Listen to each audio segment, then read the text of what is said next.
So good morning guys. तो चलिए start करते हैं आज के यानी कि 21 नवंबर के इंपॉर्टेंट करंट अफेयर्स को।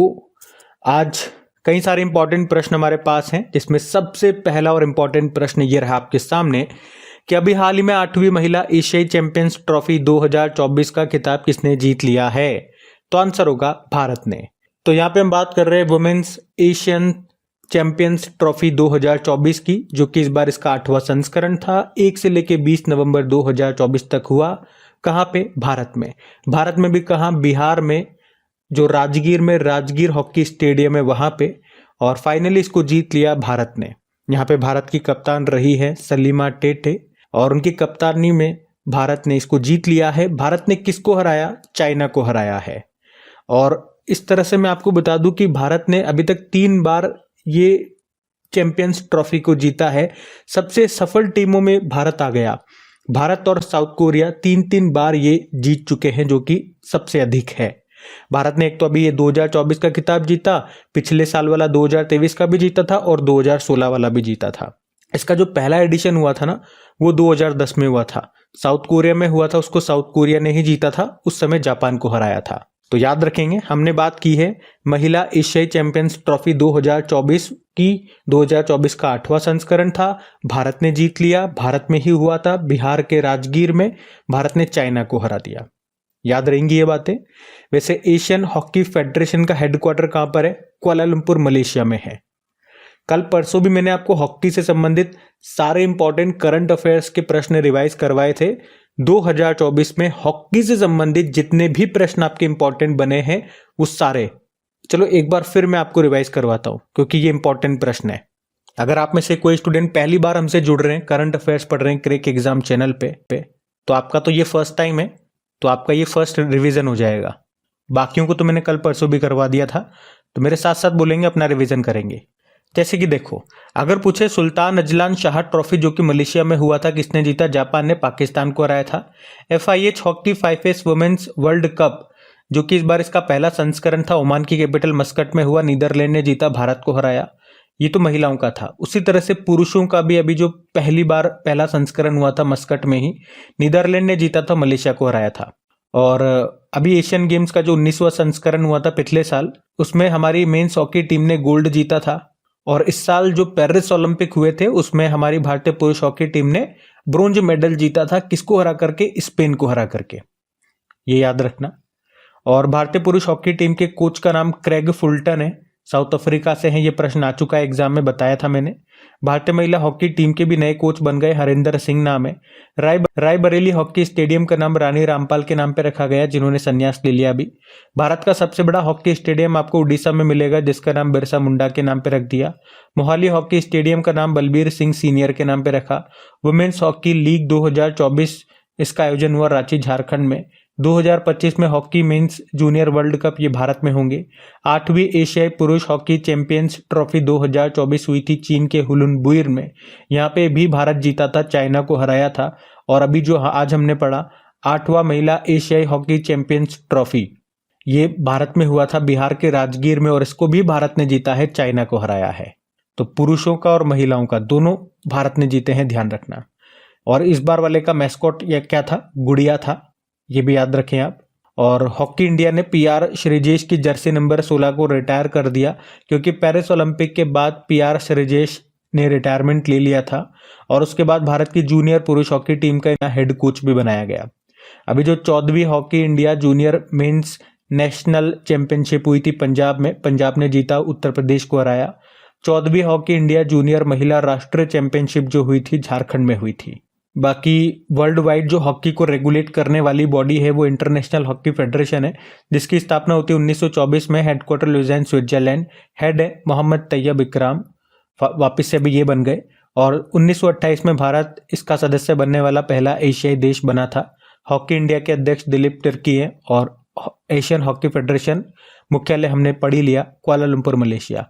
कुछ कप्स एंड ट्रॉफीज की यहाँ बात करें तो Azlan Shah cup, Aga Khan cup, Dhyan Chand cup, Rangaswamy cup, Scindia cup, Ranjit Singh cup, Beighton cup, Indira cup, इन सब का संबंध हॉकी से है। तो ये देखो, हॉकी हमने पूरा रिवाइज कर लिया है 2024 से, जो भी हॉकी से प्रश्न बनते हैं। ठीक है, याद रखना। अगला प्रश्न देखते हैं।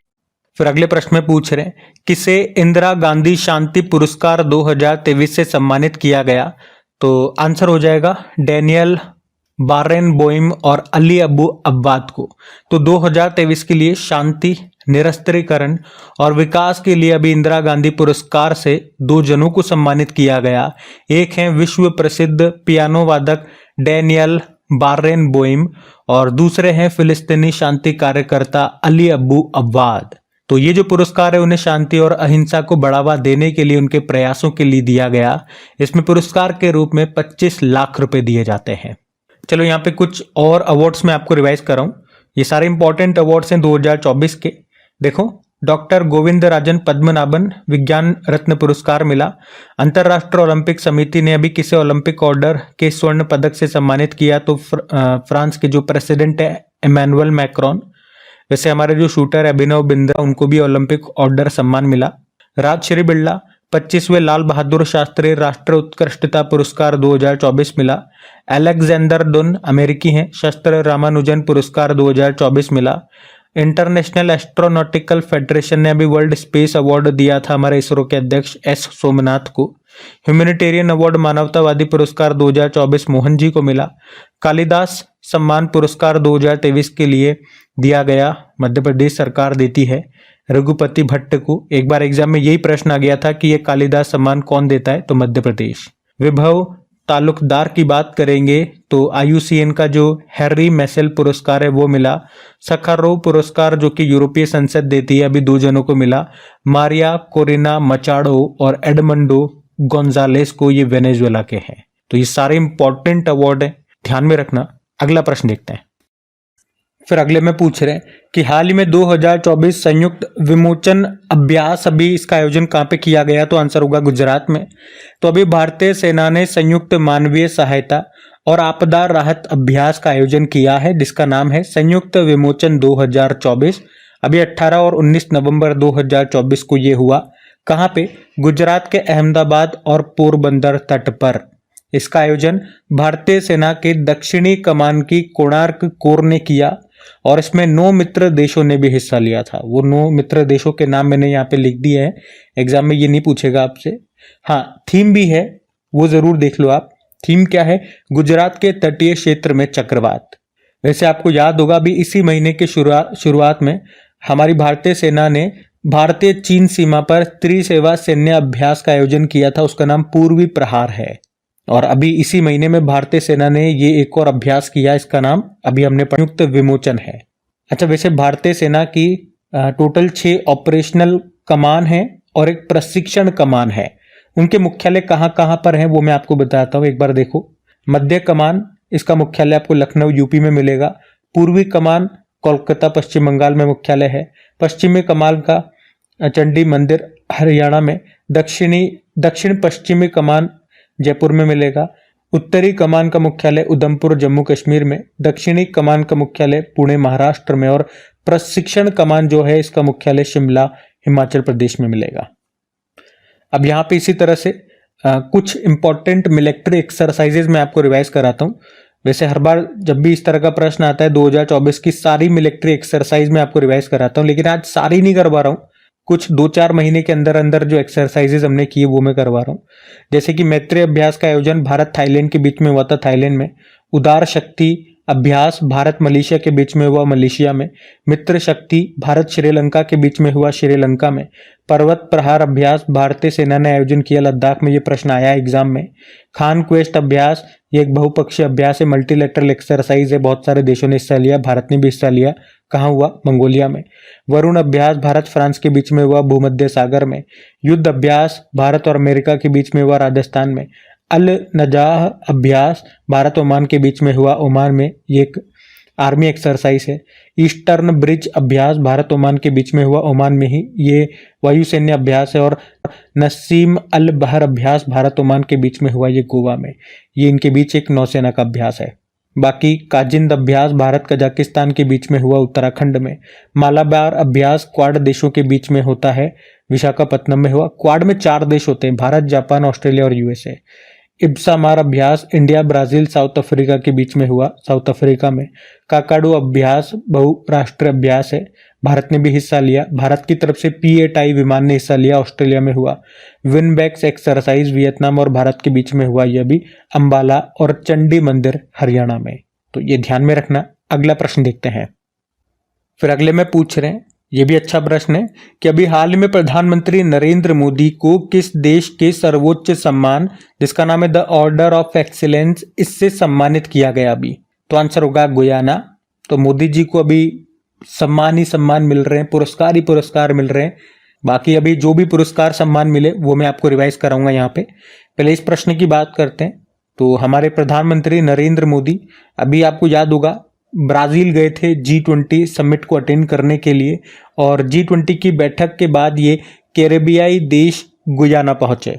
तो वहां पर उन्हें गुयाना का जो सर्वोच्च राष्ट्रीय पुरस्कार है उससे सम्मानित किया गया, जिसका नाम है the order of the excellence. और यहाँ पे मैं आपको बता दूं इंपॉर्टेंट पॉइंट कि प्रधानमंत्री नरेंद्र मोदी 56 सालों में गुयाना देश की यात्रा करने वाले पहले प्रधानमंत्री हैं।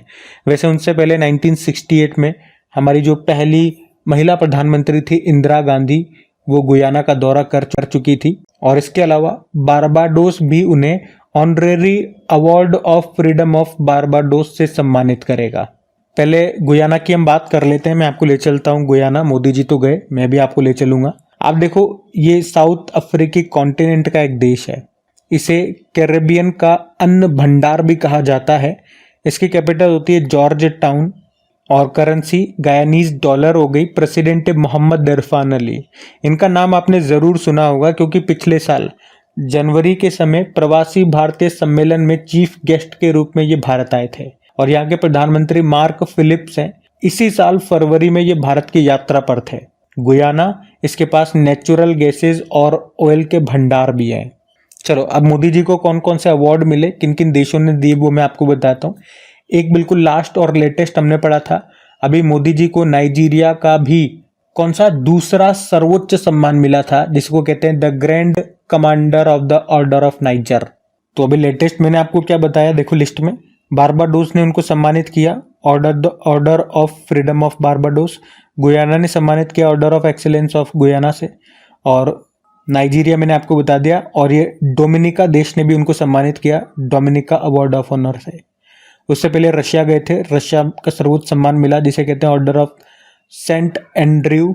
और ये प्रश्न एग्जाम में पूछा गया था कि जब रशिया गए थे तो वहाँ का जो सर्वोच्च सम्मान मिला था उसका नाम क्या है? सेंट एंड्रयू द अपोस्टल इसका पूरा नाम है। और भूटान ने भी इसी साल उनको सम्मानित किया था, वहाँ का जो हाईएस्ट सिविलियन ऑनर है। वैसे अनाउंसमेंट तो इसका 2021 में हो गया था, लेकिन दिया गया अभी order of the dragon king नाम है। और ये तो वो अवार्ड हैं जो 2024 में दिए गए। अब 2023 में जो दिए गए वो दिखा रहा हूँ मैं आपको। ग्रीस ने सम्मानित किया था ऑर्डर ऑफ ऑनर से। फ्रांस का सर्वोच्च सम्मान मिला था लीजन ऑफ ऑनर। इजिप्ट यानी कि मिस्र का सर्वोच्च सम्मान मिला था order of the Nile. Papua New Guinea ने भी सम्मानित किया था ऑर्डर ऑफ लोगोहू से। फिजी का भी सर्वोच्च सम्मान मिला था पिछले साल ही ऑर्डर ऑफ फिजी। तो ये 2023 और 2024 वाले जिन जिन देशों ने मोदी जी को सम्मानित किया वो सारे मैंने आपको यहाँ पे रिवाइज करा दिए, पूरी लिस्ट भी आपके सामने लगा दी, ध्यान रखना। अगला प्रश्न देखते हैं। फिर अगले प्रश्न में पूछ रहे हैं, हाल ही में विश्व शौचालय दिवस कब मनाया गया? तो आंसर होगा 19 नवंबर को। तो हर साल 19 नवंबर को वर्ल्ड टॉयलेट डे यानी कि विश्व शौचालय दिवस के रूप में मनाया जाता है। और इसी मौके पर अभी भारत सरकार ने 3 सप्ताह का एक अभियान भी शुरू किया है, हमारा शौचालय हमारा सम्मान। ये 10 दिसंबर तक यानी कि मानवाधिकार दिवस तक चलेगा। आपको पता है हमारे जो सस्टेनेबल डेवलपमेंट गोल्स हैं टोटल 17 2030 तक पूरे करने। वैसे इनको याद करने का ट्रिकी वीडियो मैं आपको ऑलरेडी बना के दे चुका हूँ। जिन भी स्टूडेंट्स ने अभी तक सस्टेनेबल डेवलपमेंट गोल्स को याद नहीं किया या नहीं कर पा रहे हैं तो जरूर से याद कर लेना, क्योंकि एग्जाम में यहाँ से प्रश्न बन रहे हैं। आपके एग्जाम में अगर ये प्रश्न आ गया तो आपको बहुत दुख होगा कि मैंने आपको बोला था फिर भी आपने याद नहीं किया। और आपको याद नहीं हो रहे हैं तो ट्रिकी वीडियो में बना चुका हूँ, वो एक बार वीडियो देख लेना। आपके एग्जाम में प्रश्न आ गया तो फ्री का नंबर मिलेगा आपको। तो अभी सस्टेनेबल डेवलपमेंट गोल से मैं अगर आपसे पूछूं वो कौन से नंबर का सस्टेनेबल डेवलपमेंट गोल नंबर है जो बात करता है सभी के लिए पानी और स्वच्छता की, तो आंसर होगा सस्टेनेबल डेवलपमेंट गोल नंबर 6। अच्छा, वैसे ये जो विश्व शौचालय दिवस है इसकी थीम क्या है? शांति के लिए स्वच्छता। ये भी ध्यान रखना। वैसे अगर आपसे पूछा जाए स्वच्छ भारत मिशन कब शुरू हुआ था, तो आंसर करेंगे आप 2 अक्टूबर 2014 को। वैसे 19 अक्टूबर को दो और दिवस याद रखें आप, एक तो इंटरनेशनल मेंस डे अंतर्राष्ट्रीय पुरुष दिवस होता है, और 19 नवंबर को ही राष्ट्र एकता दिवस होता है, जो भारत की पहली महिला प्रधानमंत्री थी इंदिरा गांधी जी, उनकी जयंती को होता है। इंग्लिश में बोलोगे तो नेशनल इंटीग्रेशन डे। ठीक है, तो ये 19 नवंबर को 3 दिवस हमने पढ़ लिए, और इसको याद रखना भी आसान है। पुरुषों के लिए क्या बनाया जाए? शौचालय बनाया जाए, क्योंकि ये लोग कहीं भी शुरू हो जाते हैं, इसलिए तो दीवारों पे लिखा रहता है यहाँ पर पेशाब करना मना है। तो पुरुषों के लिए क्या बनाया जाएगा? शौचालय बनाया जाएगा। लेकिन पुरुषों में एकता होती है, पुरुषों में एकता होती है, इसलिए एक ही साथ 5-6 शौचालय बना दिए जाते हैं, बस बीच में एक हल्की सी पट्टी लगा दी जाती है, एकता होती है। आप एक साथ 19 के 19 टॉयलेट्स बना दो, पुरुष नो नहीं कहेंगे। तो 19 नवंबर पुरुषों के लिए शौचालय, तो पुरुष दिवस और शौचालय दिवस, क्योंकि उनमें एकता होती है, तो ये राष्ट्रीय एकता दिवस। इस तरह से हमने बना लिया। बाकी चलो नवंबर के एक बार सारे इंपॉर्टेंट डेज में आपको रिवाइज करवाऊं।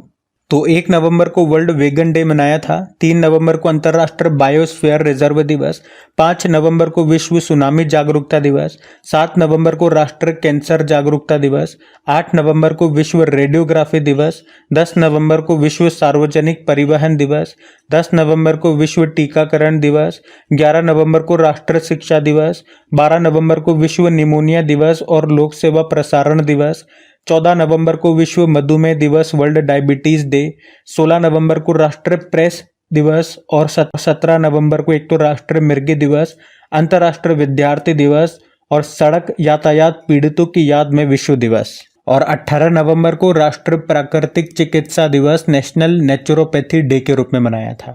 तो ये नवंबर के अब तक के इंपॉर्टेंट डेज है, ध्यान में रखना। अगला प्रश्न फिर अगले में पूछ रहे हैं, अभी भारतीय अंतर्राष्ट्रीय फिल्म महोत्सव का 55वां संस्करण कहाँ पे शुरू हुआ? तो आंसर होगा गोवा में। वैसे इसके बारे में ऑलरेडी मैं आपको कई बार बता चुका हूं, पर अभी ये शुरू हो चुका है, तो ये मैं आपको बता रहा हूं। और यहाँ से अलग अलग समय में जो हमने प्रश्न पढ़े थे वो सारे पॉइंट्स मैं आपको एक साथ यहाँ पे रिवाइज करवा देता हूँ। देखो, हम बात कर रहे हैं भारतीय अंतर्राष्ट्रीय फिल्म महोत्सव international film festival of India 2024 की। इस बार इसका 55वां संस्करण हुआ, 55th नंबर का एडिशन। 20 नवंबर को शुरू हो रहा है, ये अभी हो चुका है 20 नवंबर को शुरू, और 28 नवंबर 2024 तक चलेगा। इसमें 51 देशों की 180 अंतर्राष्ट्रीय फिल्में दिखाई जाएंगी। फोकस कंट्री याद है कौन सा है? ऑस्ट्रेलिया है, और ऑस्ट्रेलिया के ही एक फिल्म मेकर हैं फिलिप नॉयस, उनको यहाँ पे सत्यजीत रे लाइफ टाइम अचीवमेंट अवार्ड 2024 से सम्मानित किया जाएगा। एक आशुतोष गोवारिकर का नाम याद रखना, इनको अंतर्राष्ट्रीय जूरी का अध्यक्ष बनाया गया। और शेखर कपूर को international film festival of India के 55वें और 56वें संस्करण के लिए निदेशक नियुक्त किया गया, डायरेक्टर नियुक्त किया गया है। तो ये सारे पॉइंट्स ध्यान रखना, एक साथ मैंने आपको रिवाइज करवा दिए। ये जो international film festival of India है ना, इसकी शुरुआत 1952 में हुई थी। आयोजनकर्ता सूचना एवं प्रसारण मंत्रालय, ministry of information and broadcasting इसका आयोजन करता है। तो इस बार 55वां संस्करण है, ध्यान रहे। अगला प्रश्न देखते हैं। फिर अगले में पूछ रहे हैं, अभी हाल ही में संयुक्त राष्ट्र ने किस राज्य के बस्तर गांव को पर्यटन स्थल की सूची में शामिल किया है? तो आंसर होगा छत्तीसगढ़। तो अभी छत्तीसगढ़ के बस्तर जिले में स्थित गुड़मारस नाम का एक छोटा सा गांव है, और उसी को संयुक्त राष्ट्र विश्व पर्यटन संगठन ने अपने सर्वश्रेष्ठ पर्यटन गांव की सूची में शामिल किया है। ये गांव कांगेर घाटी नेशनल पार्क के भीतर स्थित है, जो घने जंगलों और कांगेर नदी से घिरा हुआ है। अब बात यहाँ पे छत्तीसगढ़ की है। अच्छा, पहले संयुक्त राष्ट्र यूनाइटेड नेशन की भी यहाँ पे चर्चा हुई, तो इसके बारे में भी जानते हैं, इसके स्टैटिक। तो यूनाइटेड नेशन की स्थापना होती है 24 अक्टूबर 1945 में। हेडक्वार्टर न्यूयॉर्क में है, और सेक्रेटरी जनरल है एंटोनियो गुतरेस, जो खुद पुर्तगाल से हैं। अब छत्तीसगढ़ चलता हूं मैं आपको लेकर के। तो ये रहा मैप में छत्तीसगढ़। देखो, छत्तीसगढ़ की कैपिटल रायपुर है, और मुख्यमंत्री विष्णुदेव साय हो गए, गवर्नर है रमन डेका। कुछ करंट अफेयर्स के प्रश्न आपको पढ़ाऊं यहाँ से। तो युवा मितान परिवहन योजना शुरू हुई थी, मुख्यमंत्री ग्रामीण आवास न्याय योजना, मुख्यमंत्री वृक्ष संपदा योजना। छत्तीसगढ़ के धमतरी जिले के नागरी दुबरा चावल को जीआई टैग मिला।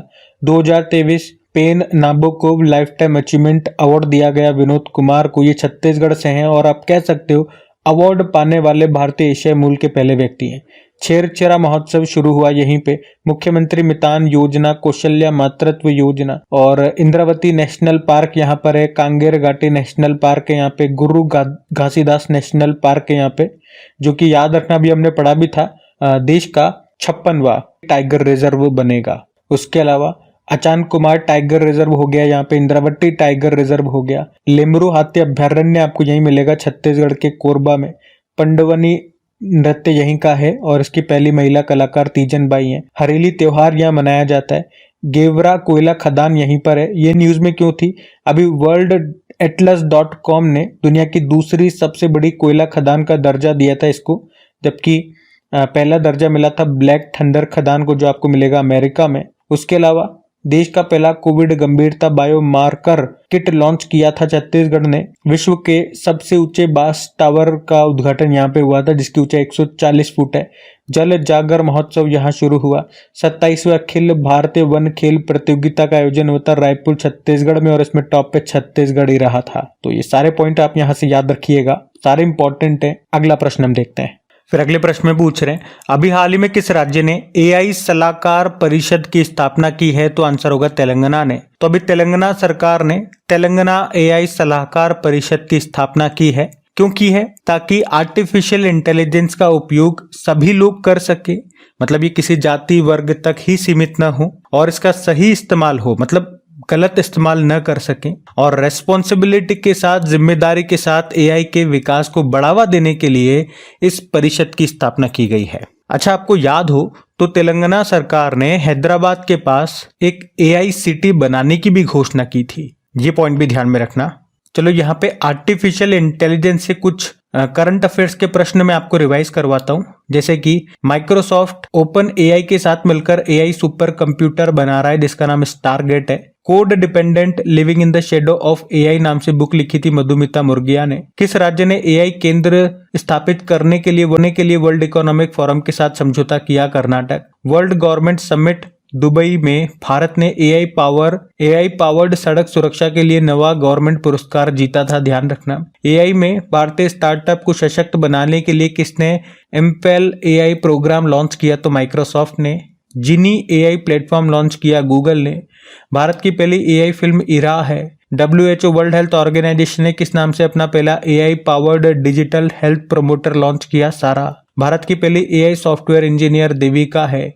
दुनिया की पहली एआई स्पोक पर्सन ये लॉन्च की थी यूक्रेन ने, जिसका नाम विक्टोरिया शी है। जंगल की आग का पता लगाने के लिए पहला उन्नत एआई सिस्टम ये कहाँ पे लॉन्च हुआ था? तो आंसर होगा पेंच टाइगर रिजर्व में, और इसका नाम पेंटोरा रखा गया। और एआई द्वारा संचालित स्वास्थ्य बीमा उत्पाद एलिवेट को लॉन्च किया आईसीआईसीआई लोम्बार्ड ने। दुनिया की पहली मिस एआई बनी थी केंजा लेली। रिलायंस ग्रुप ये लॉन्च किया अभी इसने एआई सूट, जिसका नाम ब्रेन है। AI powered shopping assistant रूफुस launch किया अमेजॉन ने। सेबी ने एआई चैटबॉट सर्विस को लॉन्च किया, जिसका नाम सेवा है। और ग्लोबल एआई शिखर सम्मेलन 2024 का आयोजन हुआ हैदराबाद में। पहली अंतरराष्ट्रीय एआई संधि अभी हुई फ्रांस में, किनके बीच? यूके, यूएस और यूरोपियन यूनियन के बीच। और टाइम्स के एआई 2024 सबसे प्रभावशाली लोगों की सूची में किस भारतीय कैबिनेट मंत्री को भी शामिल किया गया था? तो अश्विनी वैष्णव को। तो ये सारे पॉइंट्स ध्यान में रखना। अगला प्रश्न देखते हैं। फिर अगले प्रश्न में पूछ रहे हैं, हाल ही में किस देश के मतदाताओं ने जनमत संग्रह में नए संविधान को मंजूरी दे दी है? तो आंसर होगा गेबोन। देखो, गेबोन एक अफ्रीकी देश है और वर्तमान में वहां पर मिलिट्री शासन है, और अभी वहां के जो मिलिट्री है उसी ने वहां के लोगों से पूछा, हाँ या ना में बताओ कि क्या देश के संविधान में बदलाव होना चाहिए? तो वहां के 91.8% मतदाताओं ने नए संविधान के प्रस्ताव को मंजूरी दे दी है। अब नए संविधान में बहुत सारे पॉइंट्स में बदलाव होंगे, कुछ एक मैं आपको बताऊं तो इसमें कहा जा रहा है कि अब राष्ट्रपति केवल 2 ही कार्यकाल के लिए बनेंगे, मतलब 2 ही बार बन सकेंगे। मैक्सिमम कोई भी व्यक्ति 2 ही बार राष्ट्रपति बन सकता है, लेकिन राष्ट्रपति का कार्यकाल 5 साल से बढ़ा के 7 साल कर दिया गया। और अब प्रधानमंत्री का जो पद है उसे भी समाप्त कर दिया जाएगा। तो ये कुछ महत्वपूर्ण बातें हैं, ये ध्यान रखें आप। गैबोन की बात हुई है तो ये रहा मैप में गैबोन, अफ्रीकी देश है। और अगस्त 2023 से ही सैन्य अधिकारियों ने तख्ता पलट करके यहाँ पे सत्ता को अपने कब्जे में ले लिया था। कैपिटल लिब्रविली होती है, करेंसी है सेंट्रल अफ्रीकन CFA फ्रैंक, और गैबोन जो है ये ओपेक का सदस्य भी है। ध्यान रखें। अगला प्रश्न देखते हैं। फिर अगले प्रश्न में पूछ रहे हैं, अभी हाल ही में गरीबी और भूख से लड़ने के लिए वैश्विक गठबंधन किसने शुरू किया? तो आंसर होगा ब्राजील। तो अभी ब्राजील के राष्ट्रपति जो हैं लुला दा सिल्वा, और इन्होंने रियो डी जेनेरियो में G20 समिट के दौरान आधिकारिक तौर पर भूख और गरीबी के खिलाफ वैश्विक गठबंधन की शुरुआत की है। इसमें 82 देशों सहित 148 संस्थापक सदस्य शामिल हैं और इस पहल का उद्देश्य है 2030 तक वैश्विक स्तर पर भूख और गरीबी को मिटाने के प्रयासों में तेजी लाना। अभी G20 समिट 2024 का जो आयोजन हुआ था, 19वां संस्करण था, ये याद रखना। एक तो होस्ट किया था ब्राजील ने, और थीम क्या थी? एक न्यायपूर्ण दुनिया और एक टिकाऊ ग्रह का निर्माण। अगले साल जो इसका होस्ट होगा कंट्री G20 का, वो साउथ अफ्रीका होगा। ये इसे होस्ट करने वाला पहला अफ्रीकी देश भी है। लास्ट ईयर 2023 में भारत ने इसको होस्ट किया था। G20 में 19 देश आते हैं, एक यूरोपियन यूनियन है, और पिछले साल अफ्रीकन यूनियन इसमें शामिल हो गया, जिसका मुख्यालय कहाँ पर है? इथियोपिया की कैपिटल एडिस अबाबा में। आप मुझे बताओ यूरोपियन यूनियन का मुख्यालय कहाँ पर है? वैसे G20 का हेडक्वार्टर कहीं पर भी नहीं है। बाकी ब्राजील की अगर बात करें तो ये साउथ अमेरिका का एक देश है जो कि क्षेत्रफल की दृष्टि से एरिया वाइज दुनिया में 5वें स्थान पे आता है। कैपिटल ब्राजीलिया है, करेंसी है ब्राजीलियाई रियल, और प्रेसिडेंट है लुला दा सिल्वा। तो गाइज ये थे आज की आपकी करंट अफेयर्स की क्लास। कमेंट करके जरूर बताइएगा क्लास आपको कैसी लगी, सेशन कैसा लगा। अच्छा लगा तो प्लीज वीडियो को लाइक जरूर कीजिएगा और अपने दोस्तों के साथ में स्टडी ग्रुप में एक बार शेयर जरूर कर देना। बाकी इन सभी की PDF आपको कहाँ मिलेगी? अपने क्रिक एग्जाम एप्लीकेशन पे। तो यहाँ पे जो ये PDF वाला फोल्डर है, इसी के अंदर आपको PDF मिल जाएगी, और यहाँ पे जो क्विज वाला फोल्डर है, यहाँ पे आपको डेली क्विज मिलेगी। क्विज और PDF फ्री होती है, तो डेली आप क्विज लगाएं, क्योंकि अपना आकलन करना, अपनी प्रैक्टिस करना बहुत जरूरी है, अपना टेस्ट लगाना बहुत जरूरी है, ताकि एग्जाम टाइम में चीजें आपको याद रहे। वरना आज पढ़ लोगे, रिविजन नहीं करोगे, टेस्ट नहीं लगाओगे, तो फिर एग्जाम टाइम में चीजें मिस हो जाएंगी। पढ़ने के बावजूद भी, मेहनत करने के बावजूद भी। वो कहते हैं ना कि टॉप पर आना आसान है, आगे बढ़ना आसान है, लेकिन वहां पे बने रहना मुश्किल है। उसी तरह से आप पढ़ रहे हो, मेहनत कर रहे हो, अच्छी बात है, लेकिन इन चीजों को याद रखने के लिए मेहनत आपको अलग से करनी होगी। याद कर रहे हो, मेहनत कर रहे हो, अच्छी बात है, लेकिन उनको याद रखने के लिए भी मेहनत होगी, और उसी को कहते हैं रिविजन करना। तो इसीलिए टेस्ट मैं आप लोगों के लिए बनाता हूँ, क्विज बनाता हूँ, तो उसे लगाते रहो। जैसे आज का क्विज तो आज लगा लिया, वहीं पे खत्म नहीं करना है। पीछे कोई से भी दिनों का क्विज आप उठा लो, रैंडमली कोई उठा लो, या फिक्स करके उठा लो कि आज से 10 दिन पहले का मुझे लगाना है, 5 दिन पहले का, वो क्विज लगाओ। फिर देखो कैसा आपका परफॉर्मेंस है, कितना टाइम आपको लग रहा है, कितने प्रश्न आप सही कर रहे हो, कितने गलत कर रहे हो। अपना खुद से सेल्फ एनालिसिस करो। वो सबसे बेस्ट तैयारी आपकी होगी, जब आप खुद को खुद से तैयार करेंगे, खुद की कमियों को पहचानेंगे। बाकी अपनी क्रिक एग्जाम एप्लीकेशन मिल जाएगी, या तो लिंक नीचे डिस्क्रिप्शन बॉक्स में गिवन है, या डायरेक्ट आप प्ले स्टोर पे चले जाओ, वहां पे क्रिक एग्जाम टाइप करके एप्लीकेशन को इंस्टॉल करो, मिल जाएगी। चलो भी कल के करंट अफेयर्स का मैं आपको क्विक रिवीजन करा दूं, फिर हम सेशन एंड करते हैं।